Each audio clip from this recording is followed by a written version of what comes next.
ஒரு பக்கம் நாடாளுமன்ற தேர்தல், மறுபக்கம் செந்தில் பாலாஜி அவர்களின் நீதிமன்ற காவல் நீட்டிப்பு.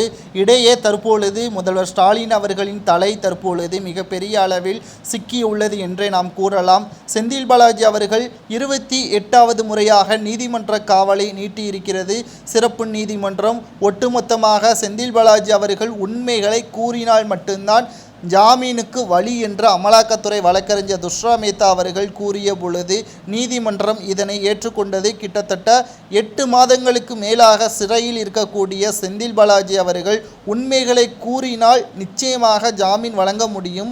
அதேபோல் செந்தில் பாலாஜியின் தம்பி அசோக்குமார் அவர்கள் எங்கே இருக்கிறார் என்றும் தெரியவில்லை. உயிருடன் தான் இருக்கிறாரா என்ற ஒரு தகவலாவது செந்தில் பாலாஜி அவர்கள் கொடுத்தால் உதவியாக இருக்கும் என்று அமலாக்கத்துறை வழக்கறிஞர் எவ்வளவோ கேட்டபோதும் செந்தில் பாலாஜி அவர்கள் கூறுவதற்கு மறுப்புதான் தெரிவித்திருக்கிறார்.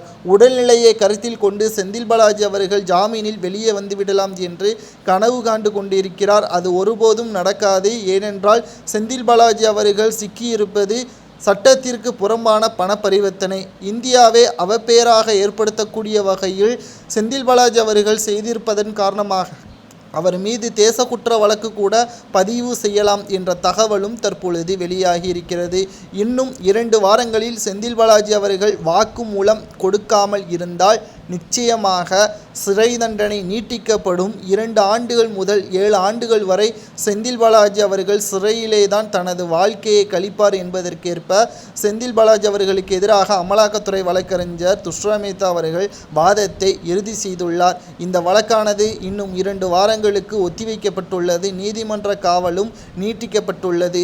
முதல்வர் ஸ்டாலின் அவர்களை பற்றியான தகவல்களையும் திமுகவின் அமைச்சர்களின் பினாமிகள் பட்டியல்களை வெளியிட்டு விட்டால் நிச்சயமாக செந்தில் பாலாஜி அவர்கள் ஜாமீனில் வெளியே வந்து விடலாம். அவரது தண்டனையும் குறைக்கப்படும் என்ற தகவலும் தற்பொழுது கசிந்துள்ளது. ஏனென்றால் செந்தில் பாலாஜி அவர்கள் ஏற்கனவே திமுகவில் மிக முக்கியமான புள்ளிகளுக்கு எதிராகத்தான் செயல்பட்டு வந்தார். அதிமுகவில் இருந்து விலகி திமுகவில் இணைந்த உடனே அவருக்கு அமைச்சர் பதவி கொடுக்கப்பட்டது. அதுவும் இரட்டை அமைச்சர் பதவி. பொன்முடி அவர்கள் கூட மின்சாரத்துறையை கேட்டபொழுது கூட முதல்வர் ஸ்டாலின் அவர்கள் கொடுக்க மறுத்துவிட்டார். செந்தில் பாலாஜி அவர்களுக்குத்தான் அந்த பதவி என்றும் அவர்தான் அதை சிறப்பாக கவனிப்பார் என்றும் கூறிவிட்டார். முதல்வர் ஸ்டாலினுக்கும் செந்தில் பாலாஜிக்கும் இடையேயான நட்புறவு தற்பொழுது வரை நீடித்து கொண்டுதான் இருக்கிறது என்று அரசியல் வட்டாரங்களில் பேசப்பட்டு வருகிறது.